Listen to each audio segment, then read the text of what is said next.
Those two have been scheming in the background. I am 100% certain, in my honest opinion, that they had planned this all from the start to hook a prince and make everything possible. The papers should be asking this very question. Is she on their payroll? Because she was their ambassador as such. She was always pictured there pre-Harry. The pictures are there. We can all see them. Why isn't anybody questioning this? Karina Shulia was Jeffrey Epstein's last known girlfriend. What if everything the world celebrated as a fairy tale romance was actually something far more calculated? What if Prince Harry didn't simply fall in love? What if he unknowingly stepped into an elaborate plan years in the making? The top right-hand corner. But the problem is they closed their offices in Buckingham Palace, and now they're opening offices as part of their new charity. They haven't actually decided what their charity is going to be. It's all very woolly, wishy-washy at the moment. And what if the very people who tried to warn him were the ones he turned his back on? Sometimes the most dangerous traps are the ones disguised as destiny. It always begins with something insignificant. A detail so small you convince yourself it doesn't matter. For Harry, that detail was a photograph floating around online, one that refused to disappear no matter how hard he tried to ignore it. Meghan dismissed it as meaningless, irrelevant, ancient history, but the internet wouldn't let it die. And Harry couldn't shake the way Meghan's expression hardened every time that image resurfaced on his screen. She is on record saying that the only times she flew on a plane, went on a yacht, or whatever was with her boyfriend, Jeffrey Epstein. The moment Harry saw that Soho House shopping bag in the photograph, something awakened inside him, a realization he could never undo. It was as if the image whispered a warning. Look deeper. And so he did. He opened his laptop not as a prince, not as a devoted husband, but as a man who suddenly feared he was the last person to understand his own story.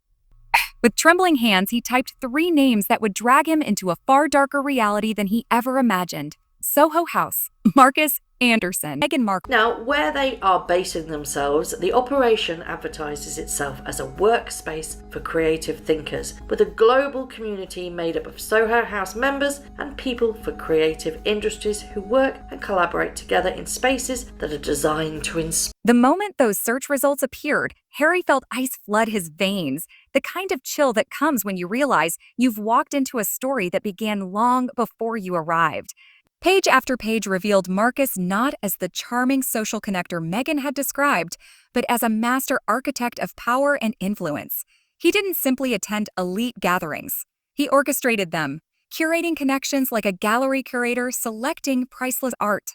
It's art. And here we have Rachel Meghan Markle parading on a yacht since 2014, at the very least that these pictures emerged there. Harry dove deeper into forgotten blogs, archived interviews, and articles that seemed deliberately buried. Every source told the same chilling story. Marcus was the invisible hand that made strategic connections happen. He paired ambition with influence, beauty with wealth, rising stars with established power. Meghan had always described him as just an old friend, but the evidence painted a starkly different picture. Marcus was the man pulling strings from behind a velvet curtain. Harry and Meghan personified. They are so woke that if they turned around and slapped themselves, the woke person would slap back. Harry tried desperately to push the thought away, but it burrowed into his mind like a splinter beneath the skin. That unsettling question became impossible to silence. What if Marcus wasn't simply Meghan's friend? What if he had been guiding her all along?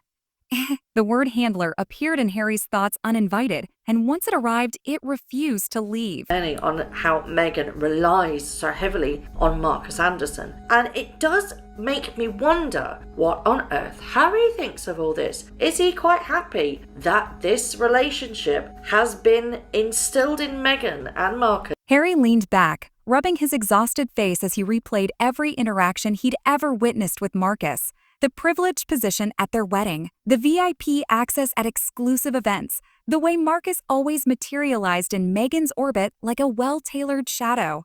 Each memory shifted in meaning as a devastating realization crystallized. Harry had never asked the most fundamental question: how exactly did Marcus fit into Meghan's life? The answer had been hiding in plain sight all along. She hadn't climbed the social ladder alone. She hadn't climbed the social ladder alone. Someone had carefully placed each rung. Just tell people and then they'll understand. Who's Harry? Who's that standing next to the Queen? Is that a servant? That's what Harry wrote in his book Spare.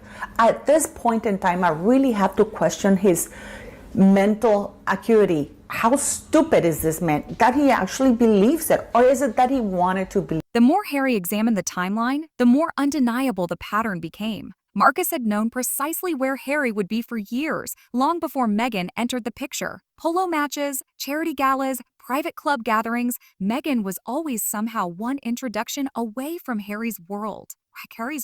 And Marcus was consistently present at those exact intersections, like a chess player positioning pieces on a board. I am 100% certain, in my honest opinion, that they had planned this all from the start to hook a prince and make everything possible. Their world is their oysters if you hook a prince wealthy enough with good connection. With a growing sense of dread, Harry clicked through another link. Photographs emerged of Meghan attending events whose guest lists mirrored Harry's own circles with suspicious precision. Charity galas where donors from his foundations mingled with actresses and models. Headache tea. Private dinners where two seemingly separate worlds overlapped too conveniently to be coincidental. And Fergie.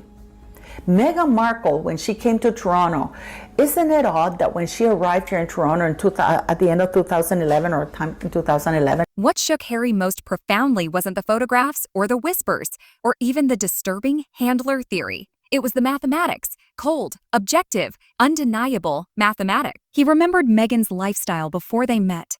The transcontinental trips, the publicity, perfect designer outfits, the upscale hotels, the dinners photographed at tables she seemingly couldn't afford. At the time, it all felt glamorous and exciting, the life of an actress navigating success.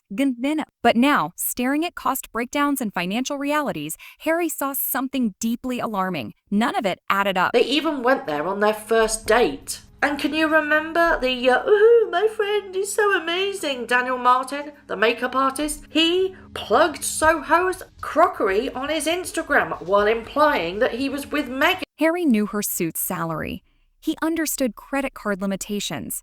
He knew the exorbitant cost of Soho House memberships, especially across multiple international cities. Yet for 5 consecutive years, Meghan's membership fees had been completely waived, not discounted, not reduced, but eliminated entirely. Someone had sponsored her access. Someone had guaranteed she remained inside the exclusive spaces Marcus controlled. Someone had ensured that wherever the wealthy and powerful gathered, Meghan was already positioned there, waiting. That's all I've got to say on the matter. But it makes you wonder, doesn't it, on what her connection to Soho House, because everything comes back. There has got to be more to this other than just pure friendship with Marcus and... When Harry discreetly contacted a former Soho House insider, the man's voice trembled with obvious fear before he finally admitted the truth. Certain women were assisted. Their access was covered. Their lifestyle was subsidized. No one questioned it. Soho House's name comes up. And that to me is very, very worrying. This is an elite members club. And maybe, it's just purely the connections, but I doubt it very, very much. Harry felt physically ill as the numbers on his notepad told their brutal story. Meghan's glamorous pre-Harry lifestyle required at least $70,000 annually, a sum no mid-tier television actress could sustain independently. That meant one inescapable conclusion. She hadn't risen socially through luck or talent alone. She rose because she was funded, strategically positioned, carefully cultivated, and methodically prepared. And Harry began to understand with crushing certainty that he hadn't rescued Meghan from obscurity. He had walked willingly into the arms of a meticulously crafted project. Immediately as Soho House was open, Marcus Anderson came and recruited her again and introduced her to everybody. Harry had avoided revisiting their wedding guest list for years, partly because it stirred painful memories of family conflict, partly because he had trusted Meghan's choices completely. But trust was now a shattered mirror. For the first time, Harry examined that list not as a groom reliving a joyful day, but as a man desperately searching for answers he feared discovering. He spread the pages across his desk, running his fingers slowly through the names. And that's when reality struck him like a physical blow. for getting her ultimate dream, being globally aware and dominating the whole of society. Everybody knows her name in the world, Meghan Markle. We don't like it, but she is the most talked about woman in the world right now. Over 60 of Meghan's 200 guests were directly connected to Soho House. Members, executives, donors, social influencers. The very people Marcus had groomed into his elite networks. These weren't lifelong friends or colleagues who had shaped Meghan's career organically. They were individuals bound to the same exclusive club where Meghan had been molded, guided, and strategically elevated. Especially Jessica Mulroney. Yes, it was Marcus Anderson who basically inserted Meghan Markle inside of the highest society here in Toronto. Harry's heart sank as he studied a reception photograph more closely.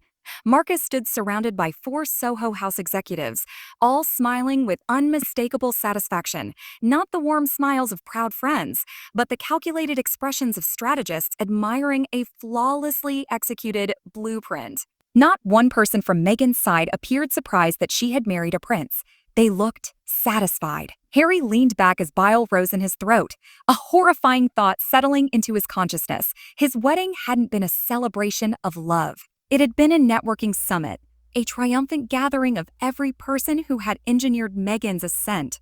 And Harry realized with devastating clarity, he wasn't just part of the wedding. He was the trophy displayed at its center. Why? And then she worked her way all over the place. She spent most of her time in New York. And Andrew's blabbing about it because Andrew is bitter that he's the only one who's going down when Meghan Markle was also a close associate of Jeffrey Epstein. The moment Harry revisited that wedding guest list with fresh eyes, everything he thought he understood about the most important day of his life disintegrated into smoke. It began innocently, a dusty drawer, a forgotten folder, a nagging instinct he couldn't silence. He unfolded the list across his desk, expecting to see a celebration of love filled with childhood friends and trusted colleagues. Instead, he discovered a pattern so glaringly obvious, he wondered how he could have been so catastrophically blind. Meghan's side wasn't populated by people who had shaped her life.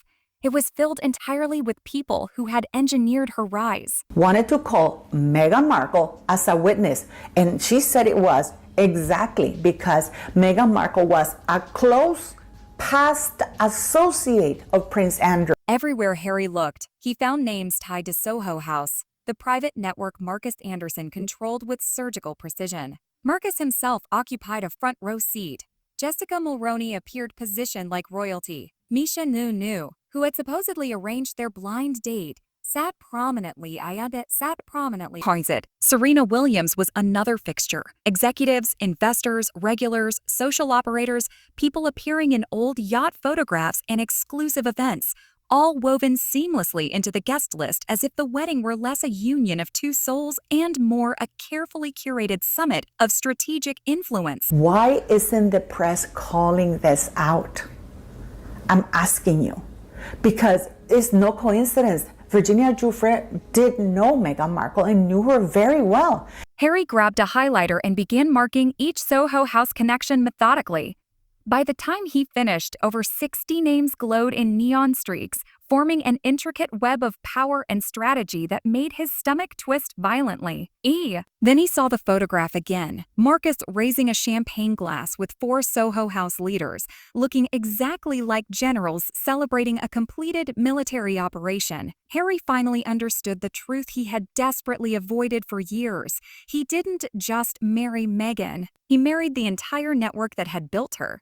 Why is Meghan Markle still being protected? Andrew's ready to leak the entire thing along with Sarah Ferguson because Fergie allegedly reached out to Meghan Markle for help. The voicemail Harry had avoided for years resurfaced like a ghost, demanding acknowledgement. Sleepless and restless, he began scrolling through archived messages, expecting nothing beyond outdated reminders and logistical chaos. Then he saw it. William, November 2017, the month before the engagement. The month everything accelerated. The month Harry stopped listening to anyone except the woman who had completely captured his world. Psycho that she is, that she discards people, she discards relationships. She doesn't understand the principle that you should never burn bridges because now she considers that she's herself high up. People say, why does Meghan Markle feel that? Harry remembered furiously ignoring that call, convinced his brother was jealous, territorial, unable to accept Harry's happiness. But when he finally pressed play, the truth struck him with devastating force. William's voice wasn't accusatory. It was steady, gentle, and heartbreakingly worried. He explained that palace security had conducted routine background checks and discovered connections between Meghan and the Soho House network stretching back years. He mentioned Marcus Anderson's concerning reputation, photographs dating to 2014, and Meghan's inexplicable familiarity with people deep inside Harry's private orbit. That she can do no wrong, that everything she does is right. Because in her mind, having been able to infiltrate the most powerful family in the world. Harry listened to that message twice, then 3 times, then kept replaying it obsessively until the words carved themselves into his very bones. He discovered 2 additional messages he had angrily deleted without listening. One warned him about Meghan attending charity events linked to his most influential donors. Another explained Marcus's unusually deep access to Harry's private circles. It became painfully, undeniably clear.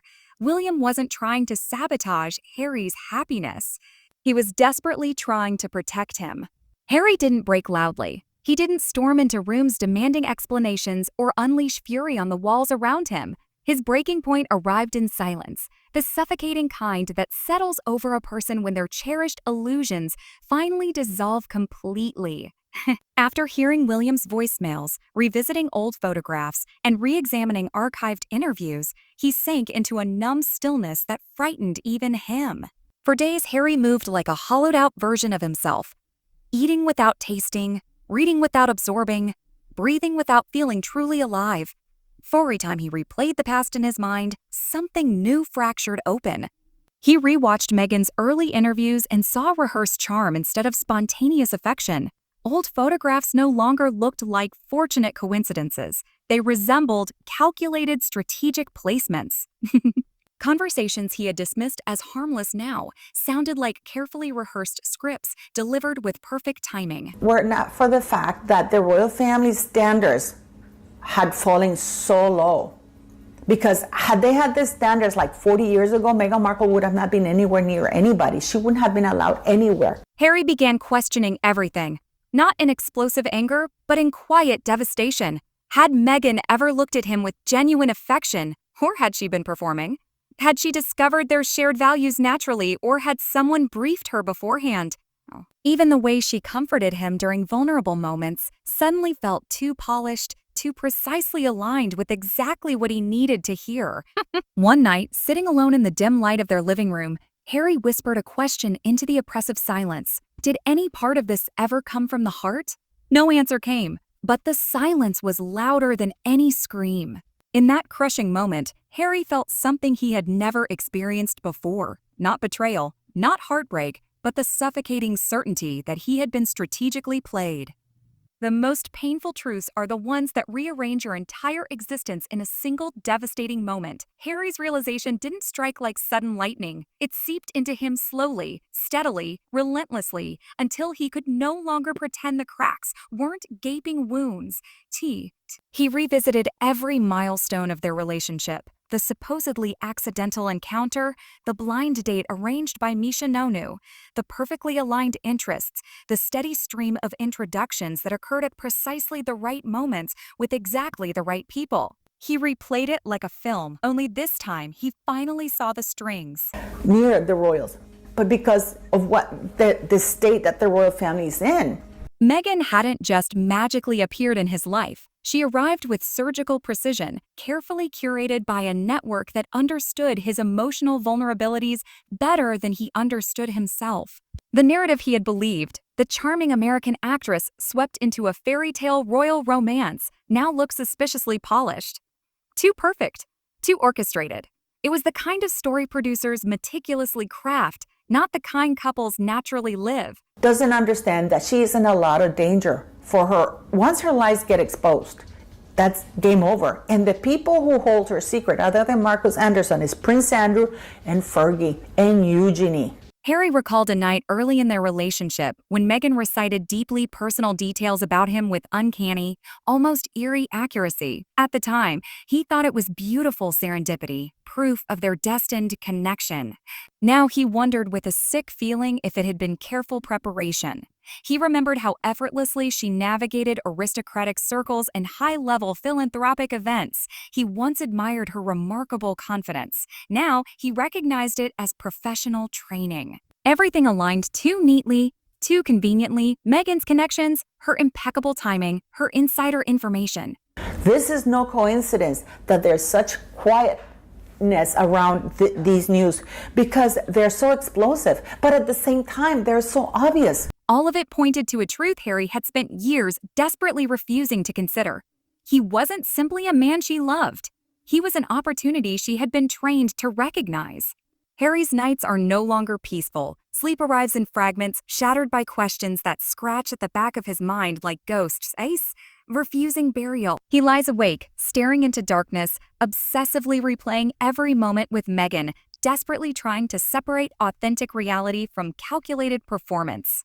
The more he searches for truth, the more he realizes how little of their supposed love story remained untouched by the networks surrounding her. They're obvious for everybody to see that this woman was tied to Jeffrey Epstein. I mean, why isn't the press curious? Why isn't the palace pushing this button? He wonders endlessly whether she ever loved him without ulterior motive, whether her affection was genuine or coldly strategic, whether every tender gesture flowed from her heart or from the script of someone who knew precisely what he longed to hear. Was he truly a partner or merely a stepping stone to the life she had always envisioned? Harry had spent his entire existence shielding himself from people who saw him as an opportunity, only to fall deepest for the one person who may have mastered the art of appearing authentically human. Harry battles questions that have no answers, no resolution. Did Meghan choose him because she genuinely loved him, or because Marcus and the network identified him as the perfect strategic target? Was their relationship beautiful fate, or was it cold architecture? He doesn't accuse her aloud. He doesn't initiate arguments. He simply endures the quiet torture of a man who finally sees the pattern far, far too late. The cruel truth settles over him like a suffocating blanket. Harry wasn't the miracle in Meghan's story. He was the mission. He wasn't the love of her life. He was the final destination her network had spent years meticulously preparing her to reach. And now he lives beside a truth he can never unlearn, never escape, never forget.